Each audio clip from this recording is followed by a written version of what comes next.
So, I'm going to be doing a review on Ahsoka's Jedi Interceptor. So, this set released in January of 2025 for a retail price of $45. And this has set number 75401, 290 pieces, 3 minifigures, and an age rating of 8+. And if you're curious, this is the back of the box. And these are the 3 figures. And they all are brand new figures. The first one is R7A7, which is Ahsoka's astromech droid. We get a new Padawan Ahsoka, which looks great, and a new Anakin figure. So for R7A7, he looks pretty good. He does have a nice dark red body, which looks pretty good, and a nice white domed head. But sadly, the figure does not include a backprint, which I wish LEGO would include on other astromech droids besides R2-D2. While a pretty good figure, one thing I'm not a huge fan of is the fact that the white on his head just doesn't really match with the dark red. I just feel like it's a bit too abrupt. But that's not really with the LEGO figure, it's mainly with the design of the astromech droid. The Ahsoka figure is also very good. It is definitely an upgrade from the last Padawan Ahsoka, at least in this outfit. She has a very nice print on her torso, which looks pretty good. And she actually includes the mid-size legs, which I definitely feel like was the correct choice. And they have a very nice print on them. And she includes the smaller Lego piece, which is more accurate. And her face print is pretty good. And this is her second face. And this is her back print. But one issue I have is that one of her lightsabers is supposed to be a lighter green. Kind of like this. So I wish that this piece was included instead of another normal green one. And finally, we get this great Anakin figure. He has a great print on his torso and legs, which looks very nice, and a pretty good back print. And the figure, of course, includes the pretty standard Anakin hairpiece. But he actually has a great face print. You can even see a small print for a scar. And his second face is just a bit more of a neutral expression. But I mean, overall, great minifigure selection. And here's the build. So, one of the most noticeable things about it is its cockpit, because it is actually a new cockpit piece.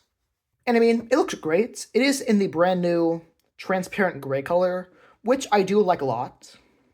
And the windshield has some very nice printing around it. I do like the little Republic logo right there, and the little white outline. That all looks good, but pretty much all previous Jedi Interceptors use this cockpit design. And while I like this one a lot, an issue I could see is that this one could look a bit weird lined up with other Jedi Interceptors. But I don't really care too much. Anyway, the wings do look very nice. I really like the white stripes and just dark red color scheme overall. And with these little flap type things, they do have a pretty large sticker on it. And it does look pretty good. And on the other side, there is some vents. And underneath it, that's what it looks like. And right there, it is actually a, I believe, new piece. And it looks pretty nice, but it was not super fun to put that sticker on it. And on the left wing, there is a spot right there to put the droid, which fits in just like that, and he looks pretty good. The other wing is essentially the exact same, just minus the spot for the astromech droid.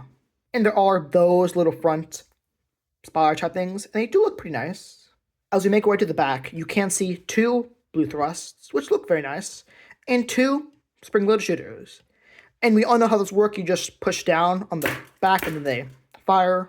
But an issue I have is that if you want to fly the ship around, obviously the best spot is probably going to be the back. But I could see someone's fingers accidentally hitting the spring-loaded shooters and then firing them off.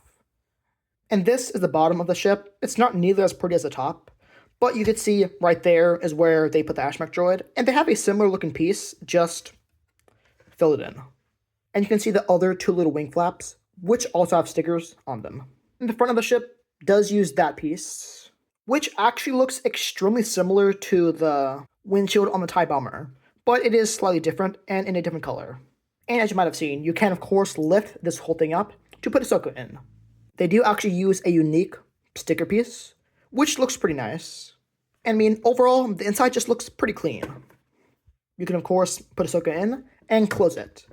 And she does actually have a lot of space, so she doesn't feel cramped. And back to the bottom, there are actually 2 clips to store her lightsabers. Kind of like that. And that is a pretty nice storage spot.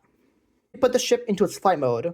Obviously, you want to fold out these little wing flaps, and you want to try to angle them just a bit inwards. Same thing for the other side. Just like that. And I mean, it looks pretty good. That side doesn't show too much, but whatever. And this does look pretty nice. As you can see, it is just a mirrored image, which is pretty cool. And while it looks nice and all, it can be pretty annoying to try to angle those properly. And that is essentially it. But would I recommend that you buy this set? I mean, yeah, probably. The build looks great. All of the figures are amazing, especially the Anakin and Ahsoka. But I have one major issue with the set. And that is the price. $45 for this is outrageous. This does not feel like a $45 set. This feels more like a $30 to $35 set. So yeah, if you want to buy this, I would highly recommend that you only buy it if it is on a discount. But I mean, overall, I would probably give this set about a 7 out of 10. It would be an 8 out of 10, but that price tag really hurts it.